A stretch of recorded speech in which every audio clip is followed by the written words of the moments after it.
Hey traders, welcome to the double shot. We are on the 27th of September. I have prepared a few slides for you. We're not going to do the daily drip today because I'm going to go in a little bit more detail here in this presentation. So, I have kind of a few things to say, and I think this will be enough for today. But basically, we've sold off one more time early in the morning, throughout the day, pretty much. A couple of bounces intraday, and then, we sold off. We kind of had some aggressive selling, and then around 1 o'clock or so, we started to recover pretty well, and we tried to hold on to those gains as much as possible for the rest of the day into the close. A little bit of selling, but pretty much almost looks like a decent bounce, decent reversal of some important support levels. And you see this across all the markets, from the S&P to the Nasdaq, Dow Jones, IWM, which is actually strong throughout the whole day on the small caps, that's why I bought the TNA on the if you look in the active trade positions, we got TNA, we got SPX sell. So these are leverage positions on the S&P 500 and the Russell. And then we also got Boeing today because it's a good support, in addition with a few other trades that we've opened up yesterday and the days prior. So, we did some buying in here, as I think we're coming into some important levels, and I think the market will start to react positively in here. We've been kind of preparing for the end of the September week. With the weakness in the markets, but I do consider this as an opportunity to buy it, to look for further upside, eventually above this 45.40 and maybe above 46.37 and towards new all-time high. So we'll see if this is a ABC variety correction. I'm still looking at it as such. I think I talked in yesterday's video that this could be just a simple flat correction in a wave 2 minor. Back in here, that's a wave 3 minor, wave 4 minor taking place right now. We're a bit more complex, and then move higher once again into a wave 1, and then so on and so forth. So, and there's a couple of ways to do this, because this in here looks like a very nice third wave type advance from these lows to this highs, right? And that's kind of what gives me confidence that this is more than likely a correction, and it looks beautiful so far. So, we did crack below the trend line. You hear a lot of screams on Twitter about it, and, it's the end of the world. This is an important trend line. We're cracking below it. It's a credit event. I mean, there's like the amount of charts that are trying to scare people out there. It's unbelievable. So I'm just trying to kind of keep just a kind of a simple basic look at these charts, and just look for, when I see, kind of that much fear kind of creeping into the market, I'm trying to kind of show you what's going on underneath the surface here. So besides the counts, which are important, there's a lot of other things I think that we're supposed to look at, just kind of guide us in this process of trying to kind of see where the market is likely to bounce or reverse from in here. So, we're approaching the end of September, and usually the last quarter, seasonally, it's a pretty good quarter. So let's see if we're going to get some buying kind of coming up in here. Take a look at the just at the basic daily chart of the S&P 500. Pretty good volume in here. We are, we sold into the 30 RSI. Never really got big oversold in here. Nice little tail, just back above the 150-day moving average. So it looks like they wanted to close back above that. Coincidence? I'm not sure. But if you're going to go back up, you're going to find resistance up into these levels near 43.40 or something, where is this kind of blue dotted line. And then if we're able to creep back above that, then those are the upside targets back there. So expect resistance, as we're gonna try to probably push up over the next few days up into those levels. Now, I've said that here, and we sold off. So again, this is just a little indication that we could start something. I'll show you some other charts, but that's kind of what I'm looking for.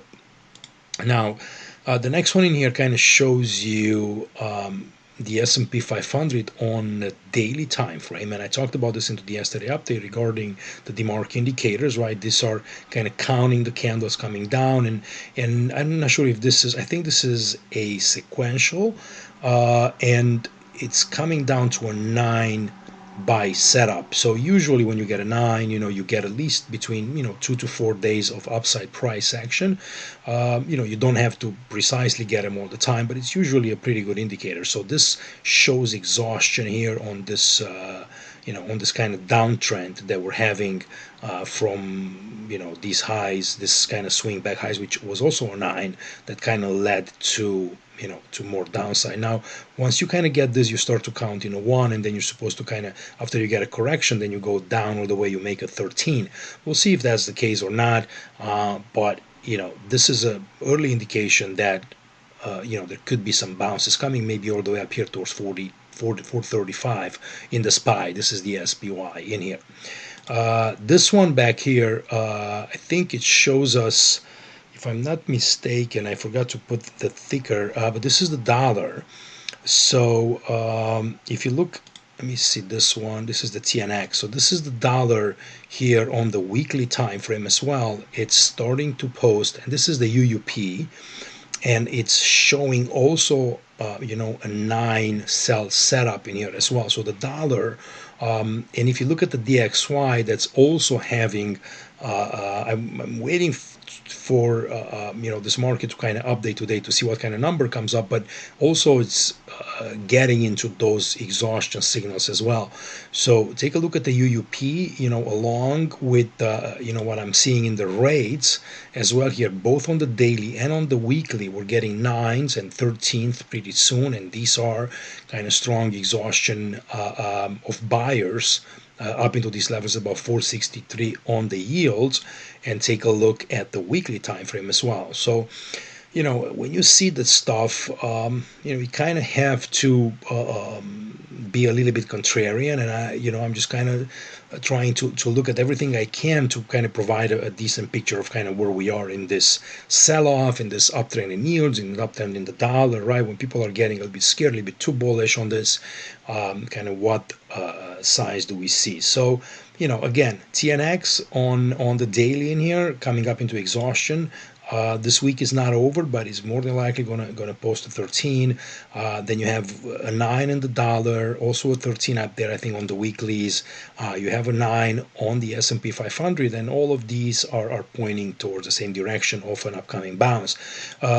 Take a look at something that we're always watching. This is the bullish percent index as well. Selling off, remember when it was around 50 and we never bounced, but then we travel lower, so we're slowly coming into a buy zone. It could take maybe a couple of more days. We'll see if we're going to reach all the way 30. We don't necessarily have to. I mean, we've seen bounces from from these levels before, but we're starting to get into the area where there is a little bit too much. The boat is a little bit too much tilted on the sell side, and we kind of have to look into the opposite direction for opportunity. So this is the bullish percent index. Then take a look also at kind of how the percentage of stocks above 50, above 150, and above 200 day are behaving. So we are at about 15.8% stocks above the 50-day moving average, but coming into very important levels where we usually see bounces from, this kind of 15 to 20%. It's an area that shows oversold conditions and likelihood of a bounce. We're also touching the 150-day moving average, right? We just kind of close back above it. So that's one indication. Then you have above 150-day right here, right, about 38%. When you get above 65 towards 70, you're starting to get a bit overbought. When you're getting into the kind of 40% zone, 35 to 40%, you're a little bit oversold, and you're getting super oversold as you're kind of cracking below, right? Those are major flushes. And then also on percentage of stocks above the 200-day, you are right at about 40%. Previous instances in here, so pretty good, a pivot line right there for the number of stocks. So again, you put this into kind of the whole cocktail, and you're getting the picture of kind of where we are and what's likely to happen. Nothing is guaranteed, but this is kind of what the charts are showing me. Take also a look at the risk levels. This is kind of the credit spreads, right? They're still doing fairly okay, just a little bit of an increase, but not much. I mean, if you can squint, you can see this little drop here on the credit spreads. Take a look at the VIX, also coming down into 18 from that 12, 13 level that we kind of hovered since March to July, right up there. And then this is the S&P 500. So these are inverted, and that's why they're kind of showing the same. So VIX as it's going up, it's actually going lower. Credit spreads, as they're going up, they're actually going lower. So when the credit spreads blow out, right, like here, that's when you have, kind of huge market sell-offs. When they increase right from 3 all the way to 6, but we're at about 4. I mean, we're just under kind of normal conditions. Take also a look at the VIX, just the actual volatility index in here, as it's kind of bouncing back towards 1819. It's coming to the underside of the support. So whatever was resistance or support now becomes resistance. It's the same thing. I think these levels are important. The market remembers them, looks at them. I'm not the only one that studies these charts. I'm sure the analysts of all these banks and money managers and all of that. I mean, they have their own slides and they study. But this is one of them that I used to that I like to kind of look at and then just kind of point arrows and kind of where the reactions are.